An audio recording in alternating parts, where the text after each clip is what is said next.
What's up guys, welcome back to Backroad Driver. Today we're going to do a little maintenance on the F-150. In a previous video we did some maintenance on our differentials. This time we're going to change the fluid in our transfer case. We're going to change our transmission fluid and upgrade with a better pan that's all aluminum. It's going to allow better cooling and it's going to give us a drain port so we don't have to take that transmission fluid bath. So let's go take a look at that pan. So the pan we're going to be using is from Pacific Performance Engineering. In the box, you're going to get some instructions, some stickers, and the pan itself. Comes packaged pretty nicely. They offer this in several colors. This is the raw aluminum finish. Pretty cool looking to me. They've also got a black and a black machined. So you can pick whatever you'd like. As you can see, this has got a drain port on the bottom, which is magnetic. I've also got some cooling fins on the inside that are going to help with slosh. As you can see, it makes the fluid want to go through a maze, so it's not just rocking back and forth as easily. And then you can get these super cool fins on the outside. A lot of people are saying they're seeing around 8 to 10 degrees Fahrenheit temperature drop using these. So with a high horsepower build like mine and all the towing I do, it's definitely needed. So up under the truck, here's the original plastic pan. It's obviously not going to have as much cooling as the new one from PPE. First thing I'm going to do is I'm going to mark which studs are the longer studs because they're going to have to go back in that same spot. There's only a few of them. There's 2 on each side and 2 in the back. I'm going to go ahead and mark those on the transmission case. That way we know where they go when we're putting everything back together and you don't cross thread anything. All right, so let's talk 10R80 transmission pans. This is gonna also go for a lot of 10R60 and 10R140 stuff that Ford makes. They're all similar designs. PPE makes pans for those, so whatever vehicle you're working on. What's going to make it different is where your transmission cooler is. You can see on this 21 and up F-150, my transmission cooler is up in here now. And so all of these lines are pretty much not in the way. All I would need to do is pull this bolt and I'll have enough room to get all of these bolts out. So that's going to make it really nice. My one big problem is clearance with this custom exhaust. So it looks like I got plenty of room, but I really don't because I can't get a wrench on these 2 bolts and have enough clearance to come down. And since I'm in here custom, and this is a big solid piece, I don't have catalytic converters in the way, but I do have to get this out of the way. And to do that, the only way to move this Y pipe, being one big piece, is for me to take this cross member and pull it as well, which means I'm gonna have to jack up the transfer case. Now a lot of you guys are not going to have to jack anything up out of the way and you'll be able to reach this and get to these back bolts, but I do know a lot of F-150 guys with the 5-liter V8. The big issue is you have to jack this up to make clearance to be able to get to these bolts. So what you guys are most likely going to have to do is see that bolt up there, right there that I'm pointing to. And then over here on this side, you're gonna have 2 more back in here. These 2 for this mount. Because your exhaust is gonna be attached to that mount right in here, you're gonna have to take out those bolts and jack this up from the transfer case a little bit to get enough clearance. I could potentially take out these 2 bolts and jack it up to get a little bit more clearance. And I'm gonna try that. But most likely I'm gonna have to pull this entire cross member for this pipe to come out of the way. So what I'm trying to tell you guys is take a look at your specific transmission, assess the situation and see what you're gonna have to move just to be able to get this factory pan off. So a lot of you guys are gonna be lucky and just need to jack this up and remove these bolts right in here on this bracket. But in my case, since I'm custom exhaust and this is all one big old piece, I can't get it out of the way unless I remove the cross member. So I have went ahead, taken out the bolts on the cross member and the heat shields, got the cross member out of the way. And so now what I'm going to have to do is undo my attachment point here and here on the exhaust. Also at this flange, scooch this back a little bit to give me a little play, and I'll be able to go forward and get this side off and then this will fold out of the way and I'll have all the room in the world I need to get to this. This is not a problem everyone's going to have, but a lot of you guys that are performance oriented and have already put in a Y pipe, if you've welded it up like I have, you're going to have this problem. So this is the only solution. For all you guys that didn't have to do all this work, I've got my exhaust out of the way, so now I'm pretty much wide open. All I had to do is remove this bolt, and I can easily get to everything, and I'm going to be able to drop this pan straight down. So a lot of you guys are still going to have this as a pinch point, and you're going to want to start with the bolts in the back and work your way this way, let it lower down, and then you're going to feed it out. It's going to be leaking oil all over the place. Transmission fluid's going to be going everywhere. It's going to be a really big mess. So what I'm going to do is go ahead and come to the fill port, or the check point right here. I'm going to go ahead and pump out as much as I can, a little cheap pump. That way I don't have a big shower when this cracks loose and spills everywhere.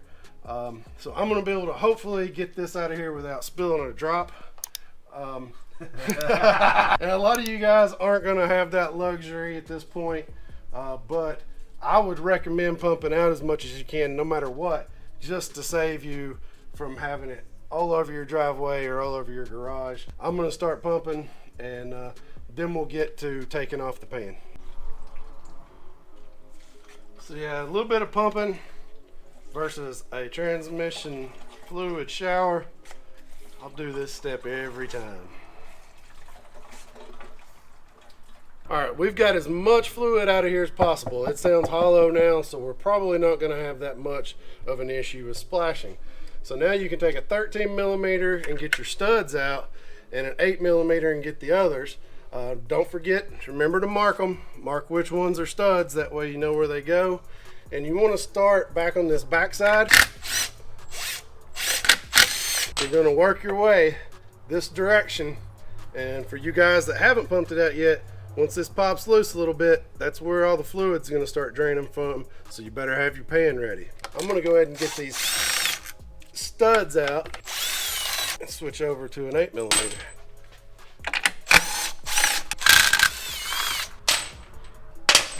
Remember, work this side, and I'm going to leave just a little bit so we don't have any problems with it actually falling. Now,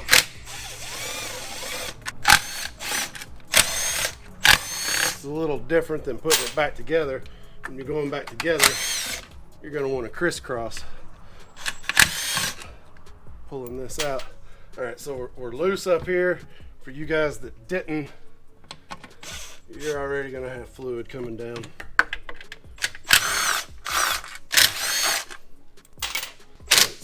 Just break this one loose. Just break this one loose. So now I'm ready to drop my pan. And since it's mostly empty, hopefully it's nothing like when we cracked open the rear diff on this thing and it splashed all over the place. I didn't have my pan ready. So here's the moment of truth. And pretty clean. I'm able to dump that right in.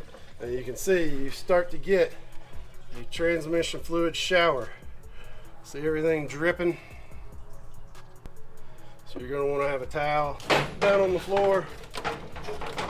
We happen to have this pan, so I'm going to be able to catch just about all of that while it's dripping down. So now that we've got our pan off, we're going to be able to change out the filter. And now this transmission is built by Richardson Performance, and it only has about 10,000 miles on it. But we're going to go ahead and change the transmission fluid now, because we've got the new pan. I want to be able to change the fluid easily in the future. And since this thing is built, I did do a lot of tuning on the vehicle shortly after I got it tuned. So it's had a lot of hard pulls. It's been on several camping trips, done some heavy duty work, and I want to go ahead and get this filter out. Since it's already got the first 10,000 miles in it, it's got a lot of that wear on the clutches and steels. We'll go ahead and get a brand new filter in there, fill it with as much fresh fluid as it needs to be filled, and this thing will be good for about another 40, 50,000. Don't go by Ford's recommended service intervals, guys. If you guys wait into the 100, 150,000 like it says to, that's when you can't change your fluids anymore, because your valve body's already gunked up. And when you start changing your fluids, then you run into those issues. But if you start early, you change your fluid, you're going to get a lot more life out of your transmission, and you're not going to have those problems with changing the transmission fluid on these sealed from the factory transmissions. All right, we're going to drop our filter now. It's another 8mm. There's just a bolt here and here, so one on each side, and it's got a bushing up in here. When you pull this out, it is going to leak, so yay for more transmission fluid. As you can see, this is still dripping 10 or 15 minutes later, and still pretty messy. You can see my filter, even though I've only got 10,000 miles on here, I do have a lot of metal building up on the magnet. So we'll get a fresh one on here. And as we pull this out, let's make a mess. Oh, yeah. I got some in my mouth. What does it taste like?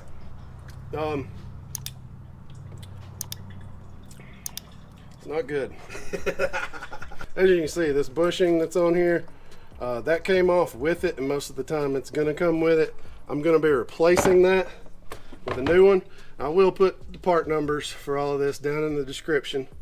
So now we can go ahead, feed that back up in there, take our new filter, feed it in, and now stick our bolts back in. All right, so once you get your filter in and your screws in and thread it in hand by hand just a tad, make sure you're good and seated, and this has a good seal here. And you can go ahead and tighten these up mechanically just to get them tight.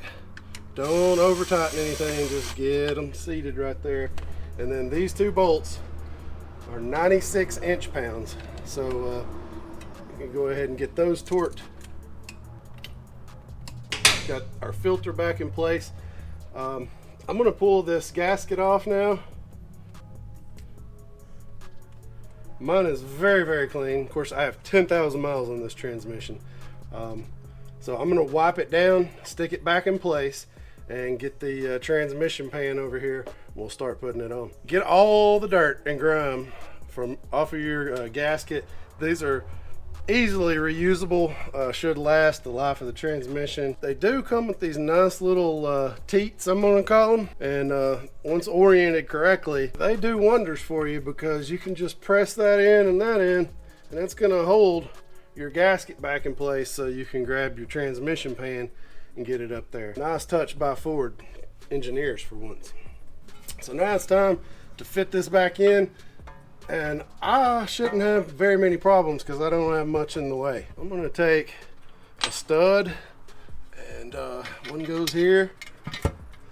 I'm going to get one started by hand, just enough to hold it. And I'm going to take another stud and come on this side and go to the front one. Oh no! So I didn't get that one started well enough.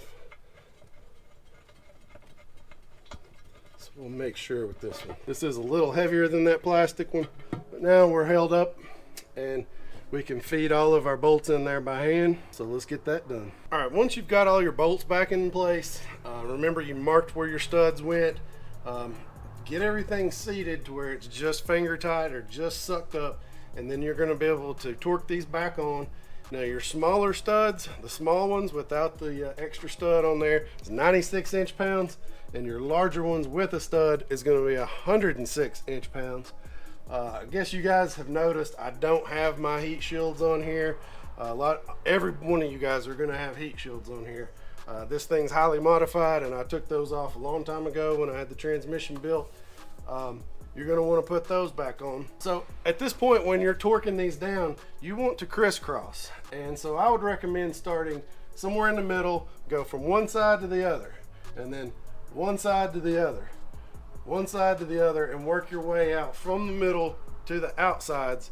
That way the pan applies the force to the seal from the middle out, and torque those down.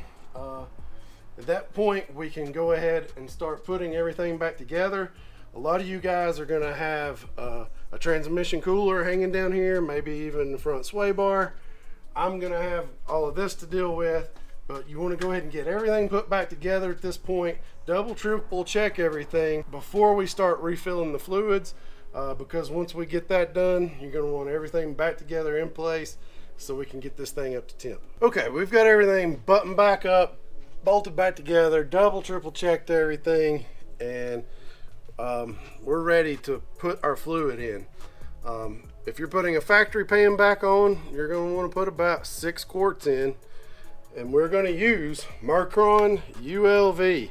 Has to be ULV. You cannot use LV. All 10R80s has to have ULV. And I don't recommend using another brand. I think Valvoline makes a ULV product for GM and Ford transmissions. And I've read a lot on that, and seems like the additive package is a little different to get to the same place. Since we're talking about clutches, steels, you've got a lot of electronics and everything going on in a transmission, stick with your factory brand if you want it to run right. That includes AMSOIL. I just pissed a bunch of you guys off, I know. What we're going to do is put in about 6 quarts. This pan actually holds another 1.75 quarts from PPE. So I'm going to go up to 7 quarts. Then I'm going to get in the vehicle, start the truck, run it through the gears, forward, back to park, reverse, back to park, through the gears and everything. Let it run for a minute, put it back into park, come back underneath. In my case, I'm going to raise it back up. We're going to put our fuel stick in, and I happen to have the stick that has numbers on it. There's one that has ABC, and there's an AB. They all have different fill levels for different vehicles. But if you're running a 10R80 transmission on an F-150, you're trying to get between the 5 and the 6 on here. That is at 205 degrees, which means this thing would have to be ran down the road for 20 minutes hard to get it up to that temperature. And then you got to crawl back under it. And a lot of you guys are going to be at this fill place with a catalytic converter right here. And so it's not going to be fun. You probably, you know, if you're very squeamish, get your long sleeves on or something, but you're going to be back and forth in here. We're going to refill with our pump again. There's no way to get this up in there and turn it in and pour it. It's just not going to happen. So we're going to pump this in. So I'm going to get mine filled back up. Once I get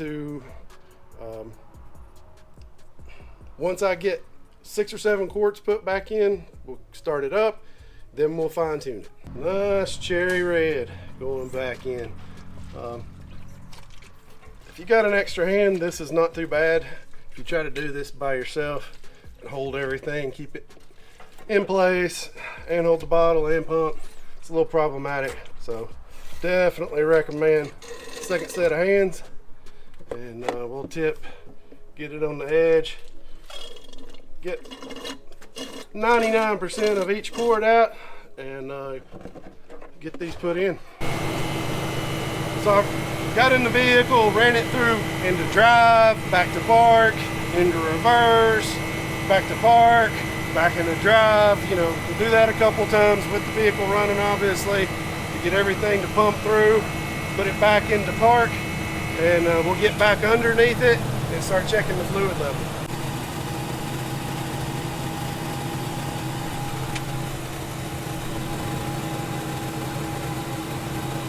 So I put in 7. We're not even on the dipstick yet, so let's put another quart in. I put 9 quarts in, and I was barely on the dipstick. Put another 3/4 of a quart in, and I'm a little over now. So now we're going to pump a little bit back out with my transmission, like I said, between the 5 and the 6. This thing is pretty warm. You would want to be just below that midpoint, probably without it being scalding hot. This is super performance application. I don't mind it being just a little bit on the too much side. When I launch this thing, all the fluid goes to the back, and so we want the pickup and everything to always have fluid. So a lot of guys on performance applications will go ahead and get it to that full level with it, not at full temp. So that's what we're going to do. I'm gonna obviously drive this thing a little bit, bring it back in, and check it after a few days, but we're full at this point. So now that we got the transmission done, we're also gonna service our transfer case. So as mentioned before, do not follow Ford's recommended service intervals. They don't want you to touch this till 150,000 miles. At that point, I wouldn't service it either, because all your clutch packs and everything are worn in. It's going to be garbage. So we're going to go ahead and do this. This is around 40,000 miles for me, 42,000 miles. I'm going to try to get it about every 40 and keep this thing very good and serviceable. You're going to use Mercron LV. And I want to mention that this is a Lariat, so this does have 4 auto. So there are clutches and steels in here to make that transition. So what we're wanting to do is go ahead and take the fill port, and we're going to crack it open, and all you need is a 1/4 inch drive. And we're going to go ahead and make sure that you can get this off and that it's loose, because if you can't get this off, you can't fill it back up. And now we can come down here to the bottom.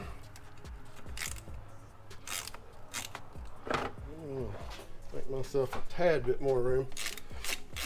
Take the bottom off, let this drain. Woo, just made it. It really comes hard at you. Okay, as you can see that the color of that is not that great. We're gonna let this drain for a little bit, cap it back off. We're gonna fill this till it just oozes out, because we're on a level surface. Cap it back up and we're done. It's that easy, guys. It's all you have to do to make sure your transfer case lasts the lifetime of your vehicle for real. You need a little less than 2 quarts, but we're using LV, not ULV. And like I said, you need a little less than 2 quarts. I can't remember exactly. Doesn't matter. We're going to stop when it runs out the side here. But I went ahead and got a 3rd quart since we're having to pump it, because my thinking was if I got in a spot and I couldn't get it all from the quarts through the hose into the transfer case, I might need another quart to keep going. So we'll pump this in here till it overflows, and we'll cap it off.